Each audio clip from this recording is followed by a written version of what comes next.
मी शुभांगी माने. आपण आज प्रशांत माने यांचा रिझल्ट घेण्यासाठी आलेलो आहोत. त्यांना काय रिझल्ट आला आपण त्यांच्याच तोंडून जाणून घेऊया. बोला, नाव सांगा तुमचं. नमस्कार, माझं नाव प्रशांत माने.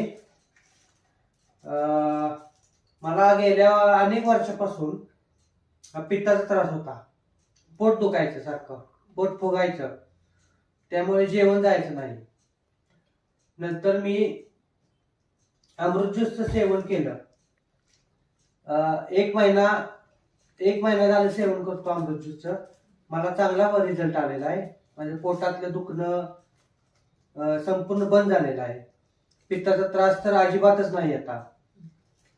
आणि त्याबरोबर पण मला मूतखड्याचा त्रास होता.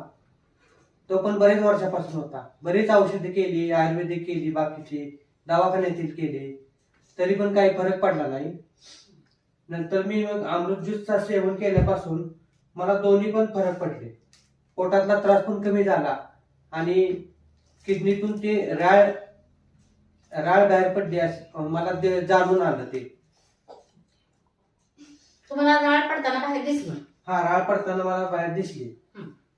आणि आता तुम्हाला काय प्रॉब्लेम आहे का? की आता अजिबात मला काही प्रॉब्लेम नाही. पित्त तुम्हाला किती दिवस झाले आता तुमचं बंद झालंय पूर्ण? तुमचा पित्ताचा त्रास मला आता 1 महिना झाला अजिबात पित्त नाही का काही नाही. उलटी वगैरे मळमळ अजिबात नाही, काहीच नाही. अच्छा, हा, ओके, चालेल. बघा मित्रांनो, खूप छान असा रिझल्ट आलेला आहे सरांना. तर आपण फक्त त्यांना अमृत ज्यूस दिलेलं आणि किडनीसाठी त्यांना किडनीचा भरपूर प्रॉब्लेम होता, पोटदुखी पण होतं. त्याच्यासाठी आपण किडनी रिलीफ ड्रॉप पण दिलेला, ऍसिडिटी ड्रॉप दिलेला होता त्यांना. आणि त्याचा पण त्यांना खूप छान फायदा झालेला आहे. खूप छान त्यांना रिझल्ट आलेला आहे. आणि त्यातूनच त्यांनी त्यांच्या मिसेससाठी पण घेतलेला आहे. त्यांच्या मिसेसला, तुमच्या मिसेससाठी कशासाठी घेतलं सर सांगा? तिचे वजनसाठी घेतलंय तिला, वेट लॉस साठी. आणि शुगर पण आहे तिला. शुगर पण आहे? शुगर पण आहे तिला. किती दिवस झाले त्यांना चालू केले? 1 महिना झाले की. 1 महिना झाला शुगरसाठी. 1 महिना झाले चालू केलंय तिला शुगर साठी. ओके, चालेल. थँक्यू. तुम्ही खुश आहात सगळे घरी? हा, सगळे खुश आहेत. अच्छा, ओके ओके, थँक्यू.